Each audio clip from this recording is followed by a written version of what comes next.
We put a new bid in. Oh, yes. You know Wes Isley? Yeah. Not of the Isley brothers. Time. Listener of this program, I believe. Yeah. Wes Isley, and I got to say this, in the entire 9 seasons of Fool Us, Yeah. my favorite trick.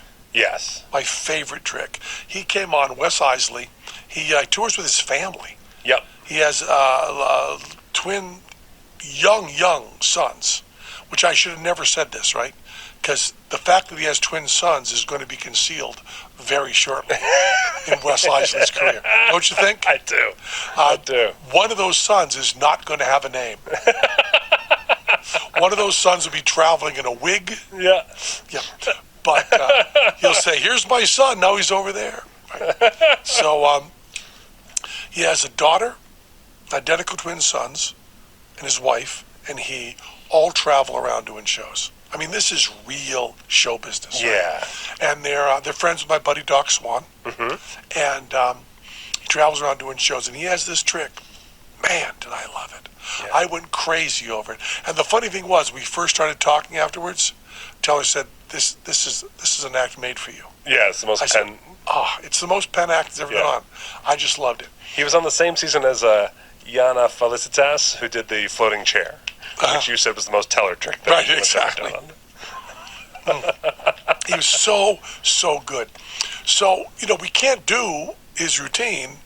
We could buy it from him or get it from him because we can't do it on Fool Us because it's already been done on Fool Us. Yeah. And Fooled Us, by the way. Yeah. So I called them up, and I had this. I have this this thing to do in San Diego called Life Itself. It's a conference, a health conference. Now, it's supposed to do it at the end of this month. Okay. Now, Sanjay Gupta, you know Sanjay Gupta, and Fauci. What's Fauci's first name? Anthony. Tony. Anthony Fauci. Sanjay Gupta are both Gupta. Yep. Gupta are both on the same bill with me. Because that's the trilogy you think of. Crosby, Stills, and Nash, you think, boom, rolls it off the Seriously, I want to be... Gupta, Fauci, Gillette. I want to be in this meeting. That's how the lineup shaked out. There are other people on it as well. Okay. There's a woman, they told me this, right? They called me up, and I said, I don't know what I'm going to do. They want me to do like a half-hour speech. I said, I don't know what I'm going to do. They said, we got some great stuff here. We got a person who's going to bring living human heart tissue on stage and make it beat. I said, and I'm going to follow that. That's your idea. That was your way of cheering me up during this call. Oh, you're going to follow someone that's going to create fucking life on stage. Jesus Christ. So I'm scared to death of doing this. Scared to death. Yeah. Scared to death. And I'm going, oh, Jesus. And he says, do a thing on, what did he say? What is the, I forgot the term. It's the term when, the fallacy, when you follow things that agree with you. Yeah. Collaborate, you know it, ready? Anyway, he said, do a thing on that and how that works in magic. I said, you want me to design a new trick for this lecture? He said, that'd be good. See, I got roped into it, okay? Yeah. Because Ray Cronice, calls me like 2 years ago. Says, I want to do this conference in San Diego with Sanjay Gupta and Fauci, these guys. He didn't say Fauci then, because who gave a fuck about Fauci 2 years ago? Right. But whatever. And we're going to go on. It's going to be about diet and weight loss and lifestyle. It's called Life Itself. It's a great conference. And you just go on stage, and I'll interview you for half an hour. It'd be really good for me. I said, okay. And he said, you go to San Diego. There's no money. But you go to San Diego, and I'll interview you, and it'll be easy. Nothing to it. I said, okay, Ray, no problem. I owe Ray perhaps my life. Okay, so I do that for him. So then Ray backs out. What? He just says he's not doing the conference. So they say, we still got you, right? And I go, I was going to talk to Ray. And I said, okay, I'll still do it. So they put me in their advertising stuff. Do you think they also asked Ray to invent a magic trick, and maybe that's why he backed out? Here's where it gets really terrible. So I say, sure, I can talk a half an hour about my weight. They said, weight loss has been talked about a lot.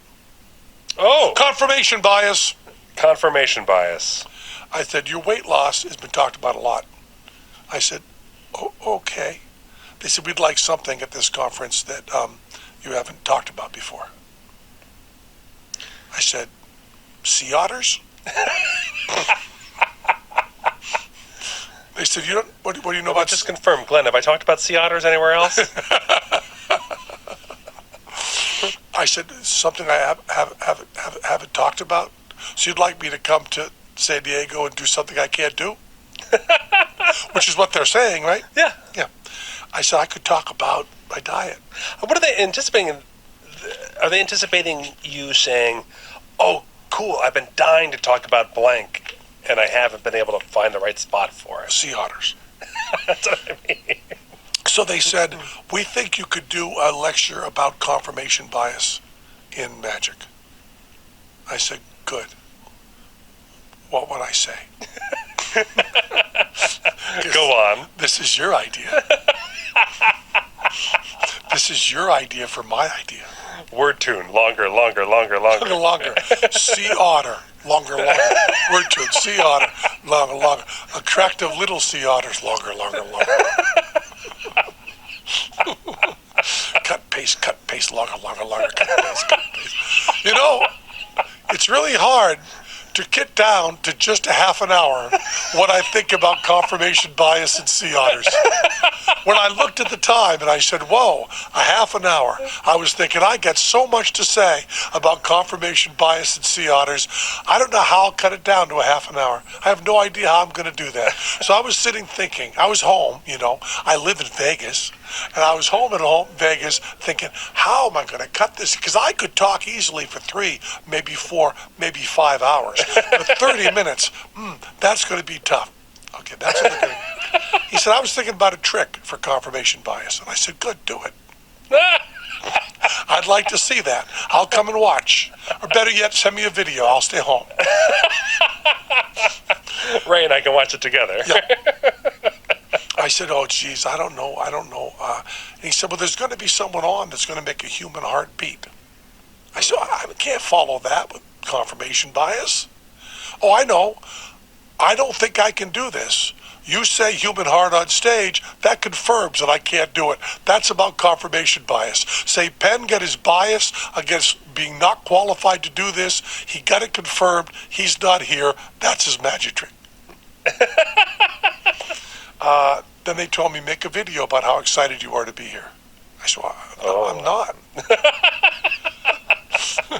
You've asked me now to create 2 tricks. Yeah, I'm trying to weasel out of this. So then I see delta variation. I go, yes, thank you, God. This is going to cancel it. Do you think that Fauci is going to show up? When Tucker Carlson's going to say, oh, Fauci's on stage in San Diego. Yeah. He's not going to. No. He wants the rest of us to stay home, but he's trying to get chips and, Yeah, all that stuff. That was my Tucker Carlson It was really good. Yeah. I met Tucker Carlson. I did a show a couple times, like 20 years ago. Yeah. Really nice, smart guy. Uh-oh. What the fuck happened? I have no idea. How does that go bad? I mean, I really, it's, I don't understand, when you see someone blatantly make a move, it used to, not work. Yeah. But now it works. Yeah. That's because we do this new thing where, yeah, he's a scumbag, but he's our scumbag. Yeah. Yeah. But he, Trump lost the election. He's like, oh, I can jack this up. I can make a buck. Yeah. I don't know. Anyway, so I go, oh, God, this is a solo thing? Half an hour? Invent a trick? I said, well, if I need to invent a trick, I'll call Wes Isley. Because he's got a good trick that I can say I invented. So I call up Wes and I say, listen, we're not going to do your trick on TV. Yeah. That would be wrong. Yeah. But there'll be clips of it here and there. Anyway. But I would like to do your trick for this thing with Fauci. They're going to put a human heart on stage and bring it to life, and I thought I'd follow that with flipping a coin. Yeah, I guess we should say the trick, right? Yeah, it's the trick where he flips a coin, people stand up in the audience. Yeah. It's a great trick. My favorite trick on Fool Us. Yeah. So I call up Wes. And Wes is, super crazy nice guy. Yeah. Crazy nice guy. Ridiculously nice. A little bit disconcertingly nice. So sweet, so kind. Yeah. And also so hardworking and just I talked to him. I called him and talked to him for like 5 minutes. Talked to him for like over an hour. Yeah. It's fabulous. And I found other people know him, Doc, and this person Rachel that I know. Village people in his height mostly. Yeah, mostly Village people in his height. And we had a great time talking. I just love this guy. Yeah. So I said, "Can I do that?" Oh yeah, I'd be flattered. I'd be great. I'd love that. Good. So then I said to him, kind of sliding it in, I want to warm it up before I do it in San Diego. Can I do it a few times in the Penn Teller show? Oh, sure, I'd love that. And then I talked to Teller and said, I'd like to put this in the show. And then Teller, who is the opposite of me, when we bring out a bit, I usually say, this could be a solo Teller bit, couldn't it? When I bring up, this could be a solo Penn bit, Teller goes, I could do something in this. So then it's a two-man bit. And Teller and I start thinking it out, the Wes Isley bit. Yeah. We love it. Yeah. Love it. So I call Wes Isley, I'll write him an email. Hey, man, we thought about doing this as a Penn and Teller trick. Oh, I love it. You can't get a no from him. Talk about confirmation bias. He's the flip side of it. He confirms your bias, whatever it is. Yeah. So we just love him. So we work on this trick. We have a new person in our crew that's just come in, named Erin. Okay, so she, during the interview process, we said, we put stuff in the show, not half-assed, but kind of quarter-assed. She said, okay, I'm ready for that. So she's at the rehearsal when Teller and I are working on this Wes Isley trick that we're going to do that night. Yeah. We do one run-through where it doesn't work, and I go, okay, we ready for tonight? And Erin comes over and goes, remember during our interview, you said you put stuff into the show quarter-assed? Yeah. I said, yes. She said, you don't think it's quarter-assed? She said, I think it's about 50% assed. I said, okay. So I went out that night. I was shaking. I was terrified. Yeah. Because I had not properly prepared. But my thinking is I would rather take the 45 minutes of nauseating fear than take the 45 minutes of work to make it better. Just a choice I make in my life. Yeah. Right? Just a choice. So we were talking about covers. What's the worst thing that could happen? What's the worst thing that could happen? What's the worst thing that could happen? Went out that night, started doing the trick. Holy fuck! Wes Isley's a genius. Yeah. Such a good trick. We started it going, and you could tell this is a really, really good trick, and the audience is loving it. And and because in the time of cholera, people can't, we can't bring people up on stage. Everybody's standing up in the audience; they're involved. You could feel the whole show jacking up. It was great, and then I fucked it up. Really fucked it up. You rode that wave. There wasn't a trick. That's you have the best quote of that magic going wrong of anyone I know. What's that? You said on this show, whatever, many years ago, you just said man, when you do a magic trick and it just goes wrong, boy, have you wasted everyone's time. Exactly. Boy, do we waste everyone's time. So there's 5 people standing up in the audience. We've been building up for 7 minutes. Yeah. And I just go, you can all sit down now.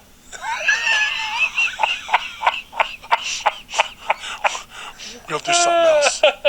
And I'll be telling you, Wes Isley's trick is so good that the vibe, or the earlier part, before the trick worked, before the trick failed, the build, still propelled us to the rest of the show, and they loved it. Standing ovation at the end. Standing ovation at the end, you know why? Yeah. We taught them how to stand up in their seats. I remember that. We did that trick. Remember the trick that didn't work? We did this. Yeah. Oh, yeah, now we're applauding. We'll do it again. Yeah. Foreshadowing. So then we came backstage, and I said to Erin and to Bert, I said, remember I said during rehearsal this afternoon, what's the worst that could happen? Yeah. Well, we saw it. We found out. Yeah. And I said, remember all those covers we came up with? I said, we didn't have any cover for this. It was just me fucking up. We had covers for like the audience member doing something that we didn't. Yeah. We had covers for that. We didn't Yeah. have covers for actual incompetence on the part of the performer. There are no covers for that. You know, if you go I guess the ultimate one is like to go through all the rounds. Like, okay, you get it. Let's start over. Everybody up in your feet. yeah, it's kind of like Mick Jagger does 3 verses of the song. Yeah. He turns to Keith Richards, and Keith Richards goes, I can't play this. I don't know how. I don't know how to play this. Yeah. Well, the rhythm section's going. They're ready for a lead guitar. I don't know how to play it. I didn't do the work I was supposed to do. I don't know how to play it. Okay, then. Satisfaction. That's what we did. Yeah. So then last night we went out. Mm-hmm. And I wasn't scared. And I'd also written an email to Wes. And he told me, oh, yeah. That happens. That happened to you. It didn't ever happen to me because I do this. And I went, oh, you do that. Oh, yeah. That was the thing that he said, yeah, that I told you about in an email 3 weeks ago. I went, yeah. And he said, this is the biggest thing to worry about. And I said, yeah. And he said, I told you what to do. And I said, yeah. And he said, you didn't do it. And I said, yeah. So we went out last night. Yeah. I mean, I stumbled through the trick. Stumbled through it. Teller stumbled through the trick. One of the best things you've ever done. Really? Oh, it's so good. It's so good. So this trick is going to last past the medical conference. Shut up. I'm going to write an email to Wes in a little while and go, we're doing it more often. I'm thinking that maybe in 5 years, Fauci's going to call again, and we'd like to be ready, so we're going to do this trick every fucking night, every place we play. I mean, I don't have to keep mentioning you have twin children if you don't mind this. Yeah. Sure is a nice family you have. Be a shame if something happened to them. Your trick is all about luck, and it'd be really bad if I had the bad luck of not being able to do it, and you had bad luck with your nice little family. Wouldn't it, Wes? It's such a good trick. I mean, you knew when you saw it. Yeah, when it was happening, I also thought it was one of the most Penn tricks I've seen on the show. When I didn't even... Let me tell you something. Last night, there were 1,000 goddamn Penns in the audience because they thought it was a pretty fucking good trick. No, it's great.